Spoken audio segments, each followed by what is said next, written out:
Congratulations. Birthday at saka graduation.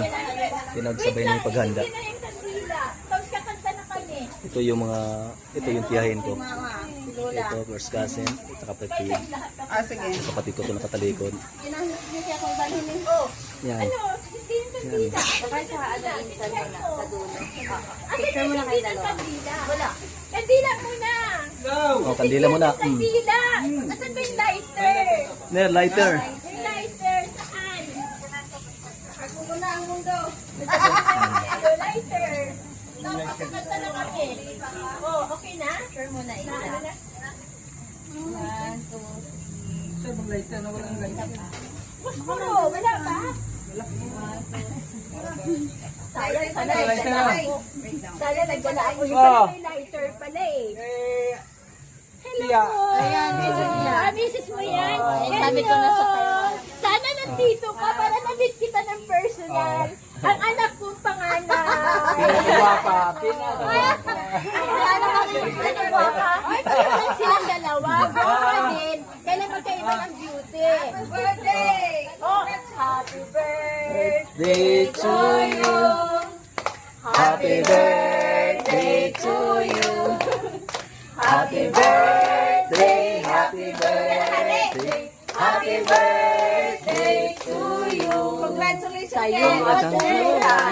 Sa'yo ang inuman. Happy birthday. Sana'y mabusog mo kami. Happy birthday, Ken! Congratulations. Congratulations na! Congratulations! Magbibigay ka na wish! Sige, wish mo na. Make a wish. Video mo, Bing. Video mo! Wish kayo, mag-wish. Wish. Bago tayo mag-ano, di pa mag-sobo kaon, i-acknowledge sa nato si Lord. Okay, Tapos, go. gang maghatag kag verse. Okay.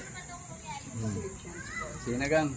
Okay, so yung verse of the day natin ngayon, yun yung verse na pinost ni Kate sa graduation niya, which is yung Philippians, na ang sabi doon ay, I can do all things through Christ who strengthened me. And sa kung nasaan man kayong dalawa ngayon, si Baba, 18 years old na, si Kate, which is graduate na, nakakatuwa lang na lahat ng meron at naaabot ninyong dalawa is nanggagaling yung kalakasan ninyo sa may kapal, which is kay Jesus. And sa lahat pa ng pangarap and achievements ninyo sa buhay, kahit gaano kahirap man ang pagdadaanan or struggles na may encounter nyo along the way, makakayanan at makukuha ninyo yun kasi ipinagkakaloob yun ni God sa inyo and sa Kanya din nanggagaling yung lakas ninyo.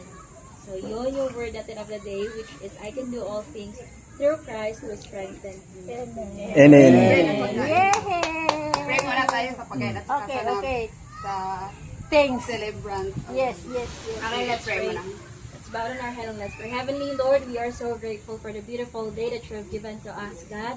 Thank you sa buhay ni Kate, Lord, sa buhay ni Baba, Lord, God, na ang gabay niyo po, Lord, ang wisdom niyo po, ang patuloy, Lord, na mag-guide sa kanila, Lord, sa kung ano man ang binabalak, Lord, nila abutin sa buhay, their goals, their dreams in life, Lord. Bless them, Lord, and anoint the work of their hands, Lord God.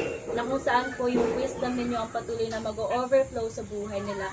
And Lord, with this small celebration that we have at this moment, God, thank you, Lord, that you will bless this day, Lord, na magkakaroon pa ng connection and catch up, Lord God, sa bawat isa na pamilya namin nandito ngayon. Kayo po ang tinataas namin sa lugar na ito, and we acknowledge your name, Jesus, in this place. This is all we ask. In your holy name we pray.